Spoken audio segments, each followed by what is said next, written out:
রাধা রানী কি জয়।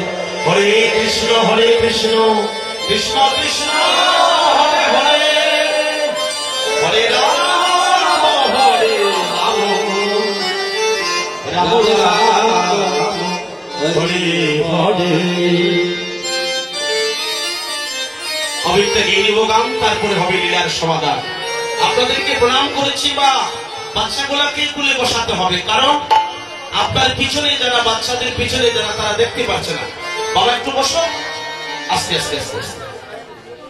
প্রহ্লাদ বলেছিল আমার পিতাকে সবাই অসুর বলে গালি দিতে, আমার পিতাকে সবাই দেখলে বলতো তিনি অসুর, কারণ সে কৃষ্ণ নাম ভালোবাসতেন না।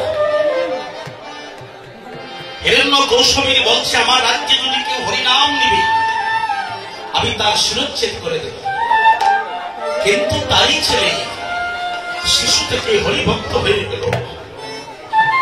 আহা, এখানে একটু গন্ডগোল বাজে না? আসতে মা, একটা ভালো সন্তান উপহার দেওয়া কম কথা নয়। একটা ভালো সন্তান উপহার কোন মা দিতে পারে আপনারা আজকে জেনে নেন। আপনার ছেলে কত মা রাস্তায় গিয়ে কাঁদে, কত বাবা রাস্তায় মাটি কাটিয়া সন্তানকে উপযুক্ত করে, কিন্তু বললাম বাবা তোমার কেউ নাই, কয় সবই আছে, তুমি রিক্সা চালাও কেন? কয় আমার ছেলের জন্য বাড়ির পিঠাটা বিক্রি করে আমি লেখাপড়া করিয়ে আমি উকলাতি পড়া পড়িয়েছিলাম। হয় না যার নাই কোনো গতি সে করে উকলাতি। আমার ছেলে বড় ম্যাজিস্ট্রেট হয়ে গিয়েছে, এখন সে সুন্দর স্ত্রী পেয়ে আমাকে ফেলে তার স্ত্রীকে নিয়ে সে শহরে বাস করে, আমি রিক্সা চালিয়ে আমার জীবিকা নির্বাহ করছে। ভগবান বলছে মায়ের এবং বাবার চরণে যেবা সন্তান ভক্তি নাহি করে তাহার মতো পাপী নাই রে এই দিন ভুবনে। তারপরে তুমি কৃষ্ণ ভক্তি লাভ করতে হলে প্রথম শর্ত হলো ভগবানের মা বাবাকে কেটে দিতে হবে। অমা কথাটা বুঝে নে, একটা ভালো সন্তান কিভাবে জন্ম দেওয়া যায়, কোন সন্তান মা বাবার সেবা করে, আর যে সন্তান মা বাবার সেবা করতে জানে সেই একদিন কৃষ্ণ ভক্তি লাভ করে, তার দ্বারা মানুষের কল্যাণ হয়। আমি একটা গান ছোট্ট করে মা এবং যার উপরে বসে আছি আমরা কোথায় বসে আছি মন দিয়ে শুনবে। আমরা যেখানে বসছি এটা কি মা? বসমাতা। মা তো বসমাতা কেন বলা হলো? মা যেমন 10 মাস 10 দিন সন্তানকে গর্ভে ধারণ করে সমস্ত বেদনা সহ্য করতে পারে, ওই বসমাতা সমস্ত পৃথিবীর পাপ তাপ সকলকে তিনি বহন করেছেন। তাই আমি একটা গান ছোট্ট করে গেলি, জননিয়ার জননিয়ার। আজকে গৌরাঙ্গদা বাবা মার নামে উদ্দেশ্যে কীর্তন দিতেছি সকলের নামে। আমি অত্যন্ত খুশি, একটা কৃষ্ণ ভক্ত সন্তান হলে 14 পুরুষ ভক্ত করিতে পারে।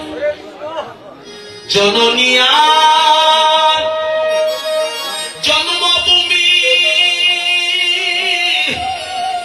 হয় না তুলনা,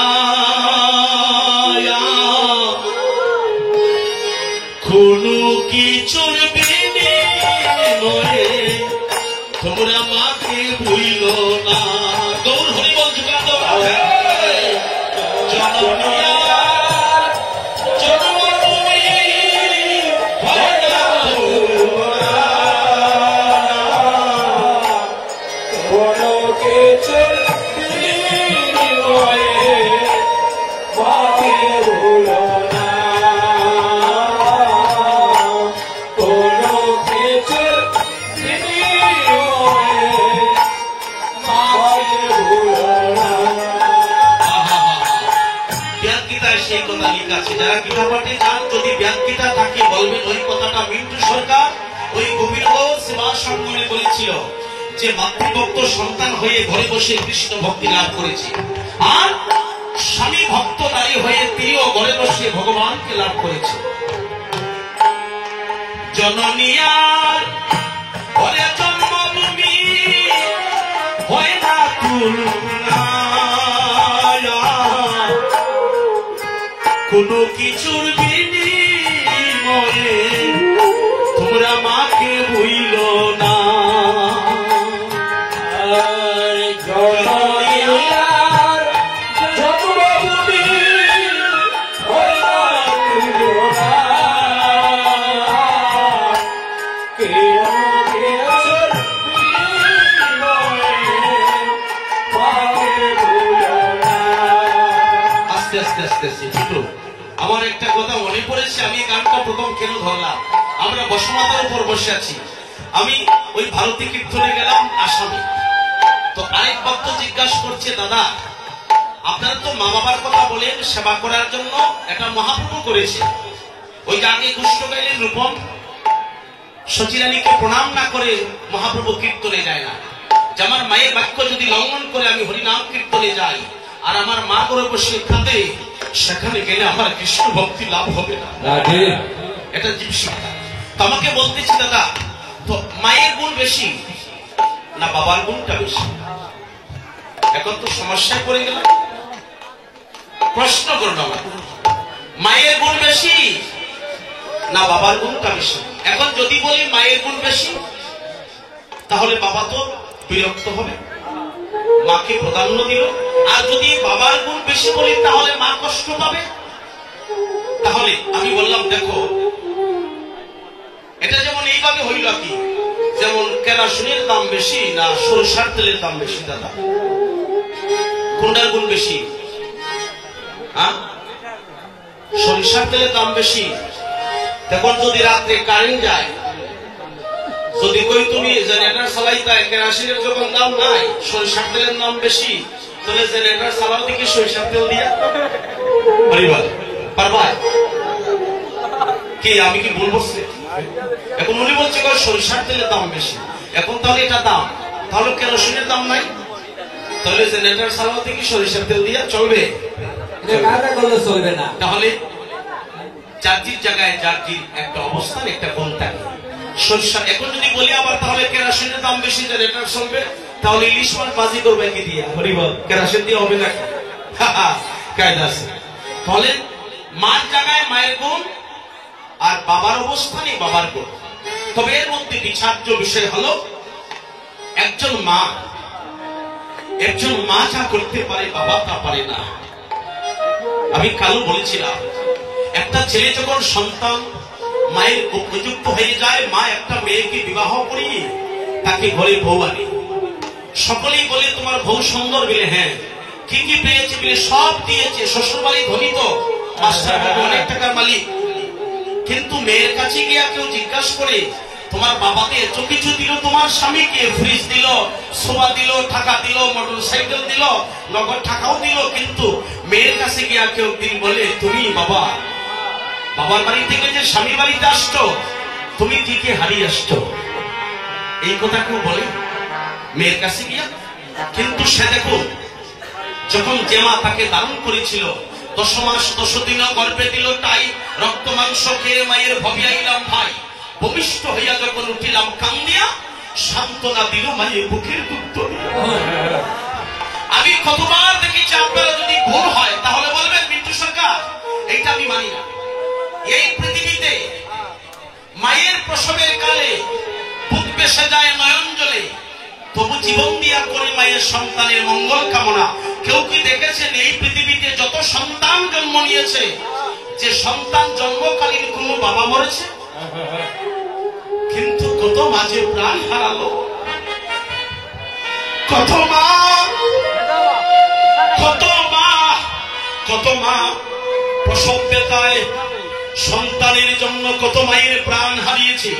কিন্তু আজ পর্যন্ত আমি শুনি নাই সন্তান জন্মকালীন ওই বাবা মারা গিয়েছে, কারণ বাবা তো সন্তান জন্মই দেয়। তাই সেই জন্য একটা। 2 নম্বরে, যে মেয়েটাকে বিবাহ করে স্বামী তার স্ত্রী রূপে তাকে ঘরে এনে, সে কি কি হারালো কেউ জিজ্ঞাসা করে না। যে মা সন্তানের জন্য যে মা প্রাণ বিসর্জন দিল, আমি যখন স্বামীর কাছে যাব, পরার মাকে মা বলিব, পরার বাবাকে বাবা বলবো, পরার ছেলেকে স্বামী বলবো। আমার মা হারাইলাম, বাবা হারাইলাম, ভাই হারাইলাম, সকলকে ছাড়িয়ে আমি পরার করে এসেছি। তুমি তো সব পেয়েছো, কিন্তু আমি যে শুধু হারিয়েছি। ওইটা কখন বোঝা যায়? কোন ছেলে যদি শ্বশুর বাড়িতে গিয়ে যদি 2-4 মাস থাকতে পারে, তখন বুঝবে যে আমার স্ত্রী কিভাবে তার মা বাবাকে ফেলে দিন কাটাচ্ছে। একটা মা, সেই জন্য বলছে মা, মায়ের গুণটা বেশি। মা যা সহ্য করতে পারে বাবা পারে না। সেই জন্য জননী আর জন্মভূমি বসমতা আমরা কালকে পূর্ণা দিব। ভগবানের কাছে প্রার্থনা থাকবো, ওই বসমতার আমাকে পবিত্র করতে হবে। কত কষ্ট করে মায়ের 10 মাস 10 দিন তোমার দেহ করল গঠন, মায়ের দেহ করে কি কত কষ্ট করে মায়ের 10 মাস 10 দিন তোমার দেহ মায়ের দেহ করেছি। কত কষ্ট করে মায়ের আইরে 10 মাস 10 দিন তোমার দেহ করল গঠন, মায়ের দেহ করে কি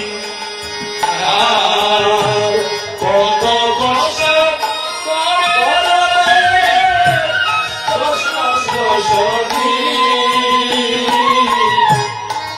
তোমার দেহ করল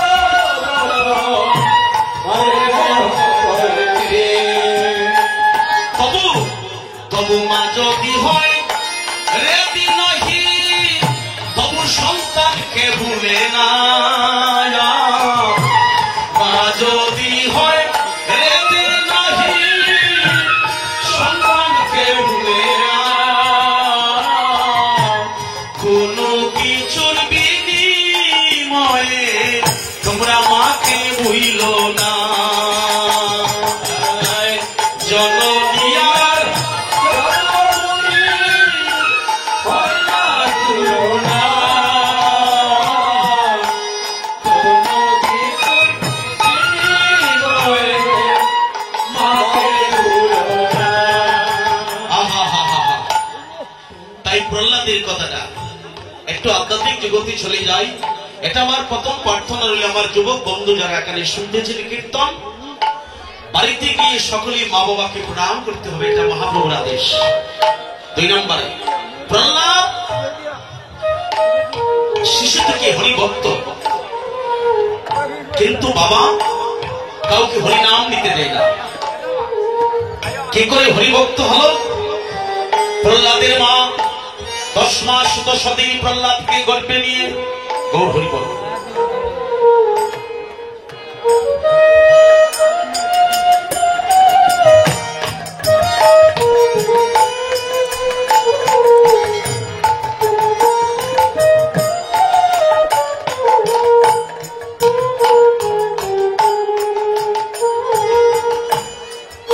প্রহ্লাদ বলেছে আমার মা আমাকে গর্ভে নিয়ে যদি কৃষ্ণ কথা শ্রবণ না করিতে, তাহলে আমি আমার পিতার মতো অসুর হয়ে জন্ম নিতাম।